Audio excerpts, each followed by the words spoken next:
Assalamualaikum warahmatullahi wabarakatuh. Kembali lagi ke channel ini bersama saya Risma. Dan hari ini kita akan membahas tentang kinerja dan problematika dalam manajemen pengetahuan. Lanjut, kita akan membahas dulu definisi dari kinerja, problematika dan manajemen pengetahuan. Nah, di sini ada pendapat yaitu Stewart. Nah, ini berpendapat bahwa intelektual kapital adalah materi intelektual berupa pengetahuan, informasi, inovasi, serta pengalaman intelektual yang dimanfaatkan sebagai aset untuk menciptakan nilai tambah dan kemampuan bersaing bagi perusahaan. Nah, ada 3 kapital dalam intelektual kapital.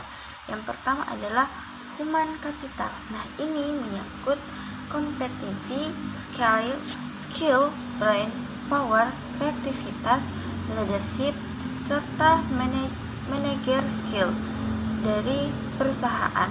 Nah, yang kedua ada struktur kapital. Nah, ini merupakan kapabilitas dari perusahaan yang berupa teknologi, metodologi, dan proses yang mampu merespon kebutuhan dan tantangan pasar. Dan yang ketiga adalah customer capital.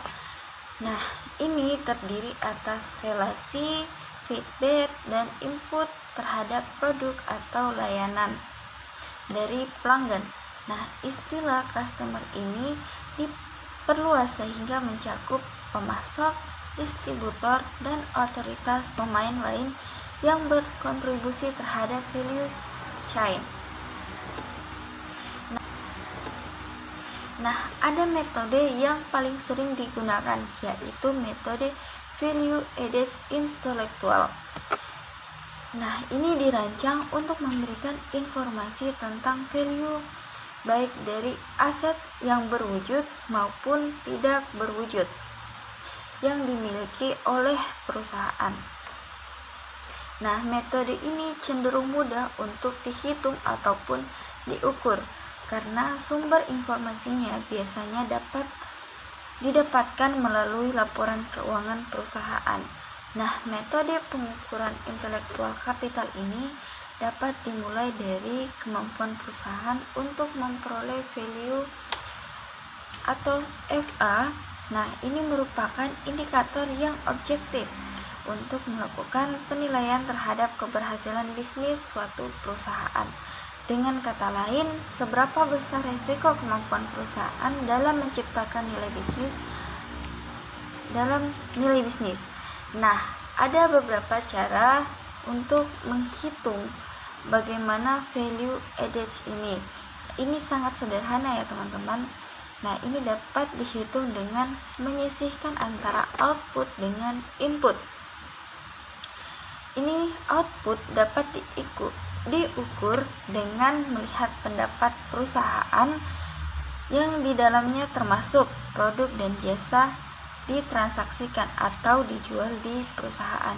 Sedangkan input ini dapat diukur dengan melihat beban perusahaan yang digunakan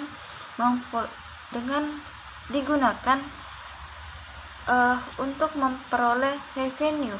Nah, ini meskipun begitu, tidak semua biaya dapat dimasukkan ke dalam input karena ada biaya atau beban yang tidak dapat dimasukkan dalam input seperti beban karyawan. Nah, mengapa demikian? Karena menurut Coolidge, ini disebabkan karena karyawan atau tenaga kerja dibutuhkan perannya dalam proses menciptakan nilai. Oleh karena itu, labor tidak diperlakukan sebagai beban atau biaya, tetapi diperlakukan sebagai entitas untuk menciptakan nilai. Nah, sekian dulu dari penjelasan saya sebagai kinerja dan problematika dalam manajemen pengetahuan. Baik, terima kasih. Wassalamualaikum warahmatullahi wabarakatuh.